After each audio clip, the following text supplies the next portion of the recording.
భయమేస్తుంది. ఎందుకే భయం, నేనున్నాగా. టెన్షన్ పడకండి, ఏదో లూజ్ కనెక్షన్ అనుకుంటా.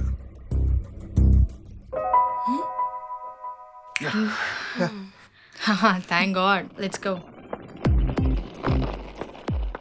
నేను మహా ఒక రూమ్లో పడుకుంటాం. మరి నా పరిస్థితి ఏంటో చెప్పు. పోయి మూసుకొని పడుకో. కొద్దిగా కూడా చేయలేదు. దీనమ్మ ఈ నైట్ ఎలా గడపాలో ఏంటో.